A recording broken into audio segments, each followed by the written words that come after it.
जम्मू से निकल कर आ रही है बहुत बड़ी खबर।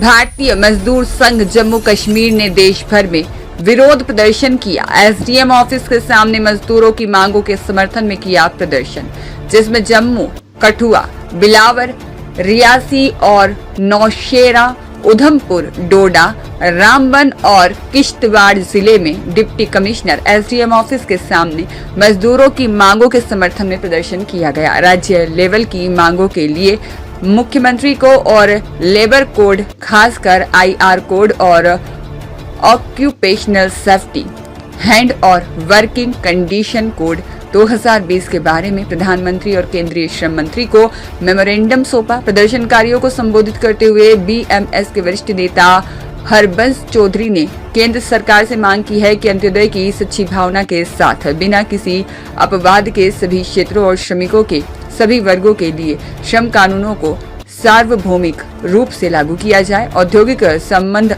संहिता 2020 और व्यावसायिक सुरक्षा, स्वास्थ्य और कार्य स्थिति संहिता 2020 नामक 2 श्रम संहिताओं में श्रमिकों की चिंताओं का सुधार और त्रिपक्षीय तंत्र को पुनर्जीवित और मजबूत करना। भारतीय श्रम सम्मेलन का तत्काल आयोजन, ईएसआई और ईपीएफ के तहत कवरेज के लिए सीमा में तत्काल वृद्धि। और इस अवसर पर बोलते हुए राज्य महासचिव नीलम शर्मा ने आरोप लगाया कि इसी तरह आंगनवाड़ी कार्यकर्ताओं का राज्य हिस्सा वर्ष 2010 में संशोधित किया गया था और तब से राज्य के हिस्से में कोई संशोधन नहीं किया गया है।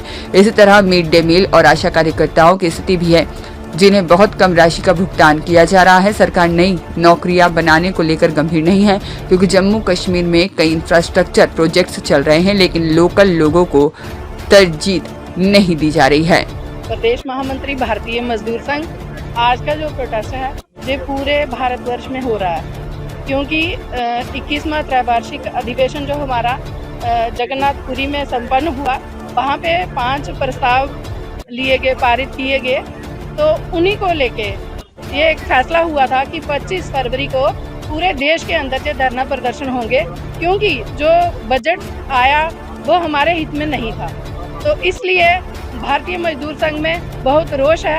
वो रोष प्रकट करने के लिए आज जो पूरे देश के अंदर धरना प्रदर्शन हो रहे हैं, तो इसमें 5 प्रस्ताव थे। जो ठेका सिस्टम एक तो बंद किया जाए, क्योंकि ठेके पे लगा के बाहर से लेबर, जो भी प्रोजेक्ट हमारे इधर आते हैं जम्मू कश्मीर में, वो सारी लेबर जो है 80% लेबर जो है बाहर की होती है।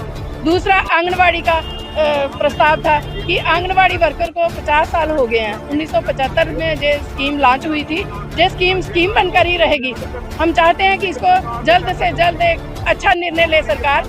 माननीय प्रधानमंत्री जी से भी अपील करती हूँ कि 50 साल के बाद हमें परमानेंट किया जाए, जो स्कीम का दबाव है हमारे माथे से हटाया जाए। दूसरा, हमारी मिड डे मील वर्कर है, आशा वर्कर है, एनआरएचएम वाले हैं, वो भी स्कीम में आते हैं। तो स्कीम वर्कर के लिए एक अच्छा फैसला लिया जाए। दूसरा, हमारी जो ग्रेजुटी है, हमारी जो बहनें, इन्होंने एचआर पॉलिसी लाई थी अपनी स्टेट ने, 60 साल के बाद उनको रिटायर किया गया था, तो उनकी जो ग्रेजुटी के केस हैं वो हमने लगाए थे, वो हमारे हक में हो गए हैं। तो अभी पैसा देने में आनाकानी कर रहे हैं। तो मैं पूछना चाहती हूँ अपनी प्रदेश सरकार से कि आपने एचआर पॉलिसी तो ला दी, वर्कर तो रिटायर तो कर दिया, लेकिन ग्रेजुटी का जो केस है हमारा जीता हुआ, वो पैसे जल्द से जल्द हमारी बहनों को मिले। ऋषि कुमार की रिपोर्ट।